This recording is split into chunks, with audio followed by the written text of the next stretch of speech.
మహబూబాబాద్ జిల్లాలోని కురవి శ్రీ భద్రకాళి సమేత వీరభద్రస్వామి దేవాలయంలో ఎమ్మెల్సీ కవిత ప్రత్యేక పూజలు చేశారు. మహబూబాబాద్ జిల్లా కేంద్రంలోని జ్యోతిరావు పులే విగ్రహానికి పూలమాలలు వేసి నివాళి అర్పించారు. అనంతరం జిల్లా కేంద్రంలోని బీఆర్ఎస్ పార్టీ కార్యాలయంలో బీఆర్ఎస్ పార్టీ జిల్లా అధ్యక్షురాలు మాలుద్ కవిత ఆధ్వర్యంలో ఏర్పాటు చేసిన మీడియా సమావేశంలో కవిత పాల్గొని రేవంత్ ప్రభుత్వంపై విరుచుకుపడ్డారు.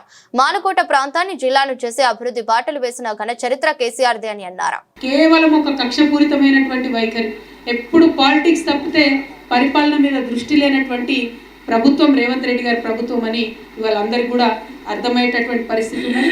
ఇవాళ మిర్చి రైతు కన్నీళ్లు పెడుతున్నటువంటి పరిస్థితి ఉన్నది. ఇక్కడే కాదు, ఆంధ్రప్రదేశ్లో అదే పరిస్థితి ఉన్నది. దేశవ్యాప్తంగా మిర్చి రైతుకు అదే పరిస్థితి ఉన్నది. మరి ఆంధ్రప్రదేశ్లో మిర్చి రైతులకు ఇబ్బంది కాగానే చంద్రబాబు నాయుడు గారు హుటాహుటిన ఫ్లైట్ వేసుకొని ఆయన పోయిండు. ఢిల్లీలో కేంద్ర మంత్రి ఛాంబర్లో కూర్చొని అక్కడ రివ్యూ పెట్టి అధికారులందరినీ పిలిపించి భయపెట్టి బెదిరించి మీరు మాకు ఇస్తారా సస్తారా మద్దతు ధర ఇవ్వాల్సిందే, కేంద్రం మొత్తం మిర్చి కొనాల్సిందని ఆయన అక్కడ పోయి అల్లరి చేసిండు. మరి మన చీఫ్ మినిస్టర్ గారికి ఏమో అక్కడ మా నిజామాబాద్ జిల్లాలో ఇక్కడ వరంగల్లో కూడా పసుపు రైతులు ఉంటారు, వాళ్ళ ధరలు పడిపోతున్నాయి, దాని మీద ఆయనకు సోయలేదు. మిర్చి రైతులు ధరలు పడిపోయి భయంకరమైన పరిస్థితి ఉంది, దాని మీద ఆయనకు సోయలేదు.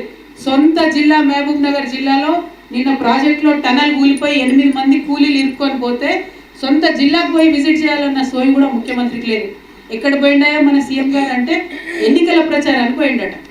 ఎన్నికల ప్రచారానికి పోయి ఎమ్మెల్సీ ఎన్నికలలో ఓట్లేమని అడుగుతాడట.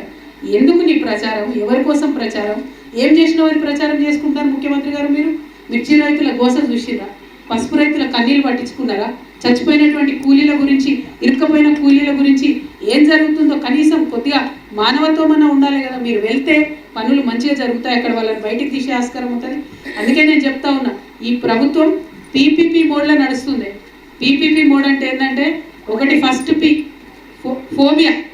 ఏం ఫోబియా పట్టుకుంది రేవంత్ రెడ్డి గారికి? కేసీఆర్ ఫోబియా. మైక్ పట్టగానే కేసీఆర్ను తిట్టాలి, అంతకుమించి ఇంకో ఆలోచన ఏం లేదు. ఆయనకి ఏం రాదు, పాపం ఏం చేయడు. మైక్ పట్టగానే సంవత్సరంన్నరైనా కేసీఆర్ని తిట్టాలి. ఒకటి కేసీఆర్ ఫోబియా. రెండు, ఇంకోటి ఏముంటుంది? పాలిటిక్స్. ఇక తెల్లారు లేస్తే పాలిటిక్స్ ఇదే పాలిటిక్స్. అంటే మొత్తం అంతా కూడా ఇక్కడ మిర్చి రైతులు ఏడుస్తుంటే, పసుపు రైతులు ఏడుస్తుంటే అన్ని ఇడిసబెట్టిపోయి ఓట్లు అడగడానికి నిజామాబాద్కి పోయి, నిజామాబాద్ అంటే కామారెడ్డి అంటే ఎక్కడెక్కడ పోయి వాళ్ళు ఓట్లు అడుగుతారంట. మూడోది పర్సంటేజ్. ఏంది పర్సంటేజ్? మీ అందరికి కూడా తెలుసు. బయట ప్రతి ఒక్కరు గల్లీ వరకు కూడా 10% సర్కార్ అని పిలుస్తున్నారు రేవంత్ రెడ్డి గారిని. అందరు ఇంకా మాకైతే అడ్రస్ కూడా చెప్తారు, అక్కడికి పలానా చూడకపోతే గడ పర్సంటేజ్ ఇస్తే పనులు అవుతున్నాయని. సర్పంచులు ఉండొచ్చు ఇక్కడ మన వాళ్ళు చాలా మంది, మీకు ఎవరికి బిల్లులు వస్తలేవు. కొంతమంది హుషారు ఉన్న వాళ్ళు పోయి తెచ్చుకుంటారంట పర్సంటేజ్ ఇచ్చి. మరి ఆలోచన చేసుకోరు ఒక్కసారి. సో ఎంత భయంకరంగా ఉందంటే